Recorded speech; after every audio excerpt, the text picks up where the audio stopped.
On 9 August 2024, a 31-year-old postgraduate doctor at R.G. Kar Medical College Hospital, Kolkata, who was in a 36-hour duty shift, was raped and murdered inside the seminar room of the hospital. As horrific details have emerged in the course of media reportage, the brutality of the sexual assault and the nature of the crime have shocked the conscience of the nation.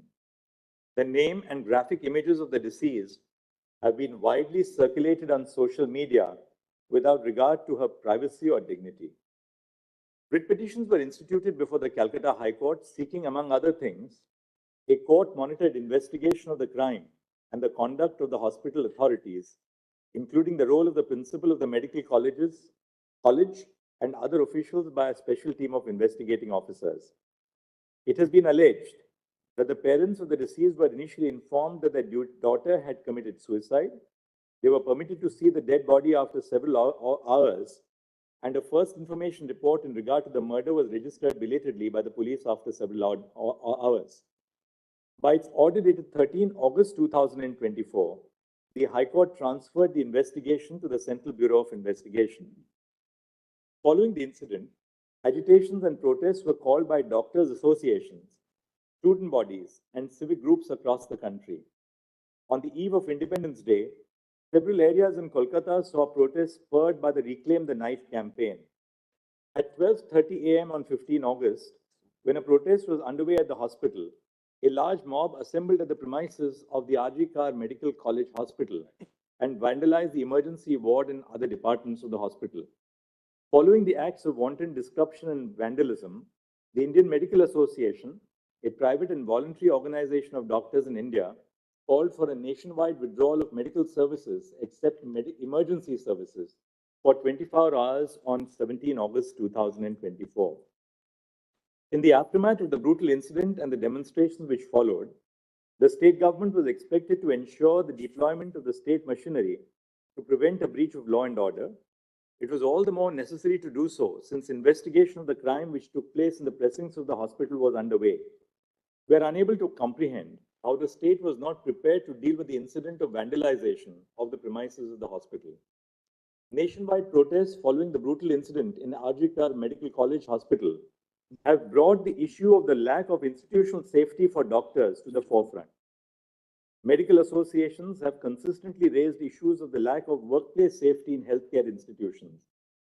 Medical professionals, in the performance of their duties, have been unfortunate targets of various forms of violence.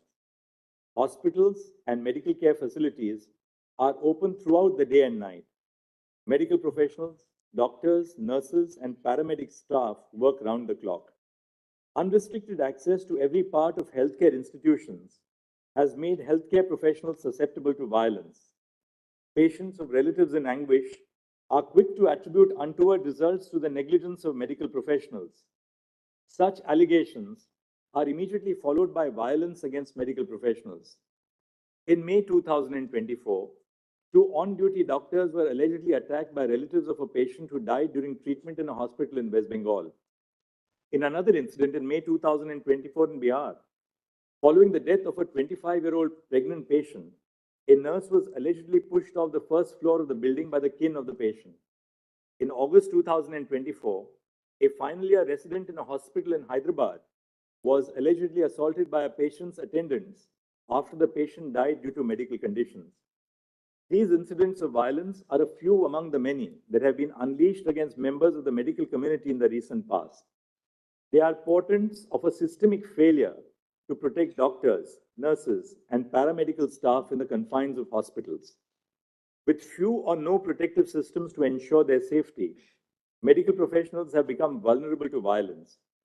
With the involvement of systemic issues for healthcare across the nation, this court has had to intervene. Women are at particular risk of sexual and non-sexual violence in these settings. Due to ingrained patriarchal attitudes and biases, relatives of patients are more likely to challenge women medical professionals.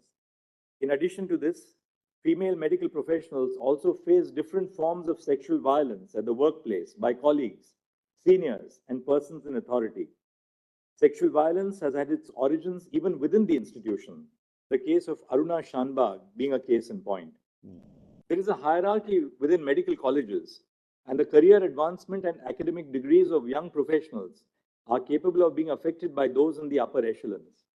The lack of institutional safety norms at medical establishments against both violence and sexual violence against medical professionals is a matter of serious concern.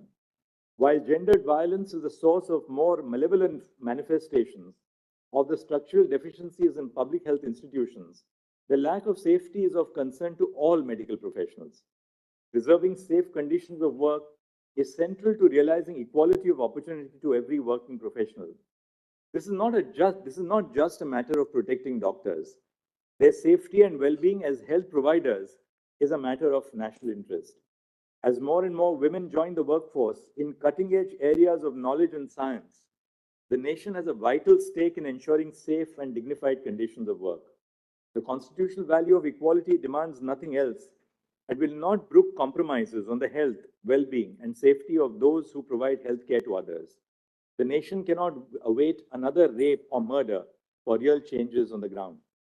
Several states, such as Maharashtra, Kerala, Karnataka, Telangana, West Bengal, Andhra Pradesh, and Tamil Nadu, have enacted legislation to protect healthcare service professionals from violence and damage to property.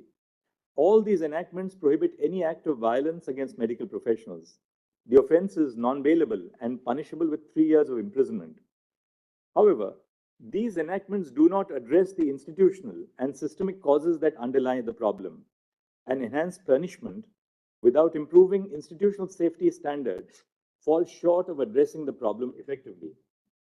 We have attempted to flag here the ground reality indicating the lack of institutional safety standards in healthcare institutions.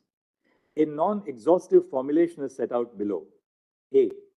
Medical professionals who are posted for night duties are not provided adequate resting spaces.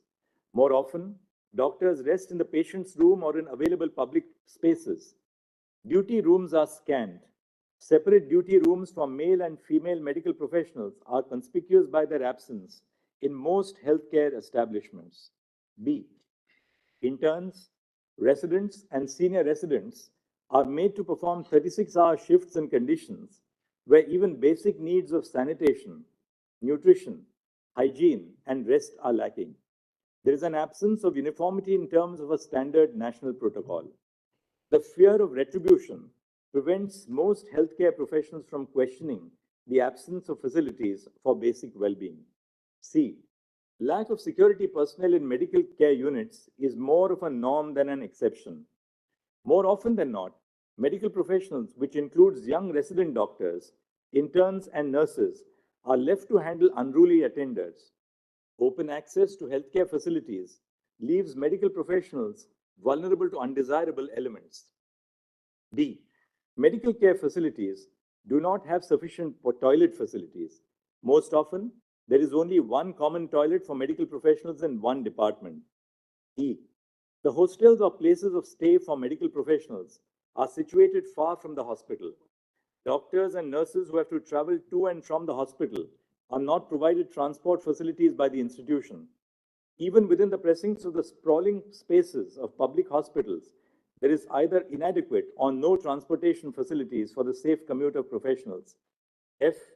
There is an absence or lack of properly functioning CCTV cameras to monitor ingress and egress to the hospital and to control access to sensitive areas. G. The patients and their attenders have unrestricted access to all places within the hospital, including intensive care units and the doctor's resting rooms. H. Lack of screening for arms and weapons at the entrance of hospitals. I. Dingy and ill-lit places within the hospitals. J. Medical professionals have to shoulder the responsibility of being both medical and emotional caregivers to patients and their relatives. There are no supportive facilities and no training and communication skills. And K. Certain spaces within hospitals, such as the intensive care unit and the emergency wards, are prone to a greater risk of violence because of the severity of medical conditions of patients in these departments. We have, in this backdrop, formed the view that a national consensus must be evolved after due consultation with all stakeholders on the urgent need to formulate protocols governing the issues which this order has highlighted. We have attempted to compose for this purpose a diverse body of persons with experience in healthcare institutions. A national task force with the following members of the medical profession is hence constituted. 1. Surgeon Vice Admiral Aarti Saryan, AVSM, VSM, Director General Medical Services, Navy. 2. Dr. D. Nageshwar Reddy, Chairman and Managing Director, Asian Institute of Gastroenterology and AIG Hospitals, Hyderabad. 3. Dr. M. Srinivas, Director, All India Institute of Medical Sciences, AIIMS, Delhi. 4. Dr. Pratima Murthy, Director, National Institute of Mental Health and Neurosciences, NIMHANS, Bangalore. E. Dr. Govardhan Dutt Puri, Executive Director, All India Institute of Medical Sciences, Jodhpur. 5. 6. Dr. Soumitra Rawat, Chairperson, Institute of Surgical Gastroenterology, GI and HPB Oncosurgery and Liver Transplantation, and Member Board of Management, Sir Gangaram Hospital, New Delhi, and Member Court of Examiners of the Royal College of Surgeons, England. 8. Professor Anita Saxena, Vice Chancellor, Pandit B.D. Sharma Medical University, Rohtak, formerly Dean of Academics, Chief Cardiothoracic Center and Head Cardiology Department at the All India Institute of Medical Sciences, Delhi. 9. Dr. Pallavi Saple, Dean, Grant Medical College and Sir J.J. Group of Hospitals, Mumbai. And 10. Dr. Padma Srivastav, former professor at the Department of Neurology, AIIMS, Delhi, currently serving as the Chairperson of Neurology at Paras Health, Gurugram. The following shall be the ex officio members of the NTF. A. The Cabinet Secretary to the Government of India. B. The Home Secretary to the Government of India. C. The Secretary, Ministry of Health and Family Welfare, Government of India. D. Chairperson of the National Medical Commission. And E. President of the National Board of Examinations. The NTF shall formulate effective recommendations to remedy the issues of concern pertaining to safety, working conditions, and well-being of medical professionals and other cognate matters highlighted in the above segments of this order. The NTF shall, while doing so, consider the following aspects to prepare an action plan. The action plan may be categorized under two heads. 1. Preventing violence, including gender-based violence against medical professionals. And 2. Providing an enforceable national protocol for dignified and safe working conditions for interns, residents, senior residents, doctors, nurses, and all medical professionals. 1. Prevention of violence against medical professionals and providing safe working conditions. A. Ensuring due security in medical establishments. 1. Triaging departments and places within the hospital based on the degree of volatility and the possibility of violence. Areas such as emergency rooms and intensive care units are prone to a greater degree of violence and may possibly need additional security in place to deal with any untoward incident. 2. A baggage and person screening system at every entrance of the hospital to ensure that arms are not carried inside the medical establishment. 3. Preventing intoxicated persons from entering the premises of the medical establishment unless they are patients. And 4. Training security personnel employed at hospitals to manage crowds and grieving persons. B. Infrastructural development. 1. Provision of separate resting rooms and duty rooms in each department for A. Male doctors, B. Female doctors, C. Male nurses, D. Female nurses, and E. A gender-neutral common resting space. The room must be well ventilated, have sufficient bed spaces, and provide a facility for drinking water. Access to these rooms must be restricted through installation of security devices. 2. Adopting appropriate technological intervention to regulate access to critical and sensitive areas, including through the use of biometric and facial recognition. 3. Ensuring adequate lighting at all places in the hospital, and if it is a hospital attached to a medical college, all places within the campus. 4. Installation of CCTV cameras at all entrance and exit points of the hospitals and the corridors leading up to all patient rooms. And 5. If the hostels or rooms of the medical professionals are away from the hospital, provision of transport between 10 p.m. to 6 a.m. for those who wish to travel to or from their place of stay to the hospital. C. Employment of social workers trained in grief and crisis counseling at all medical establishments. D. Conducting workshops for all employees of medical establishments, including doctors, nurses, and helpers, on handling grief and crisis. E. constitution of employees' safety committees composed of doctors, interns, residents, and nurses at every medical establishment to conduct quarterly audits on institutional safety measures. F, including additional requirements on institutional safety measures for medical professionals as a criteria for accreditation of healthcare establishments by the National Accreditation Board for Hospitals and Healthcare Providers. And G, the possibility of establishing police posts in medical facilities commensurate with the footfall, bed strength, and facilities. 2. Prevention of sexual violence against medical professionals. A. The Sexual Harassment of Women at Workplace Prevention, Prohibition and Redressal Act 2013 applies to hospitals and nursing homes, including private healthcare providers. In terms of the provisions of the Act, an internal complaints committee must be constituted in all hospitals and nursing homes. B. The duties of an employer listed under Section 19 of the Sexual Harassment of Women at Workplace Act 2013, which includes organizing sensitization programs and providing a safe working space, must be discharged. And C. Ensuring for every medical institution a helpline number for medical professionals, which is open 24/7, and emergency distress facilities. It is clarified that the phrase medical professionals used in this judgment encompasses every medical professional, including doctors, medical students who are undergoing their compulsory rotating medical internship as a part of the MBBS course, resident doctors and senior resident doctors and nurses, including those who are nursing interns. The phrases medical establishments, hospital, medical institutions are interchangeably used.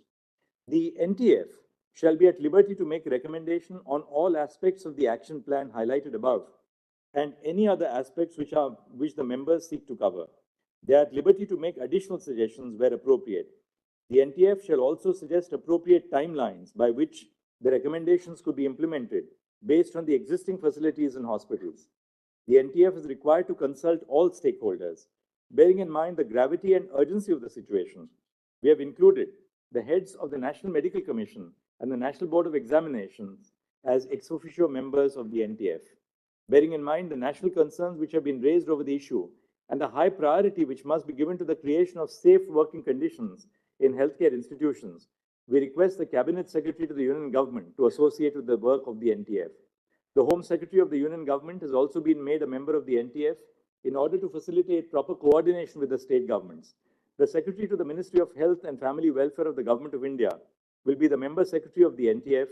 The Ministry of Health and Family Welfare will provide all logistical support, including making arrangements for travel, stay, and secretarial assistance, and bear the expenses of the members of the NTF. The NTF is requested to submit an interim report within 3 weeks and the final report within 2 months from the date of this order. All state governments and union territory governments, through their secretaries in the Ministries of Health and Family Welfare, and the central government, through the Secretary Union Ministry of Health and Family Welfare, must collate information from all hospitals run by the state and by the central government, respectively, on the following aspects. A. How many security personnel are employed at each hospital and each department? B. Whether there is a baggage and person screening mechanism in place at the entrance of the medical establishment. C. The total number of resting stroke duty rooms in the hospital and specific details of the number in each department. D. The facilities provided in the resting stroke duty rooms. E. Information on whether all areas of the hospital are accessible to the general public, and if so, with or without any security restrictions. F. Whether there are CCTV cameras in the hospital. If there are, how many and in which locations? G. Whether the institution provides medical professionals training to appropriately handle the grief of patients. If so, the details of the training must be provided. H. Whether social workers who specialize in handling grief of families of the patients are employed at the hospital. If so, then total number of social workers must be provided. I. Whether there are police outposts within the premises of the hospital or the medical college hospital campus. J. Whether an internal complaints committee in terms of the Sexual Harassment of Women at Workplace Act 2013 has been constituted. And K. Whether the employer of the establishment has discharged the duties prescribed by Section 19 of the Act of 2013. If so, the details of it. The data submitted shall be tabulated and filed with an affidavit by the Union Government within 1 month from this order. The Central Bureau of Investigation shall submit a status report to this court by, we'll say 22nd and not 23rd, by 22nd August 2024 on the progress in the investigation of the crime at RG Kar Medical College Hospital. The state of West Bengal shall also file a status report by 22 August 2024 on the progress of the investigation on the acts of vandalism which took place in the hospital in the aftermath of the incident. The matter will now be listed on 22 August 2024. Only one request.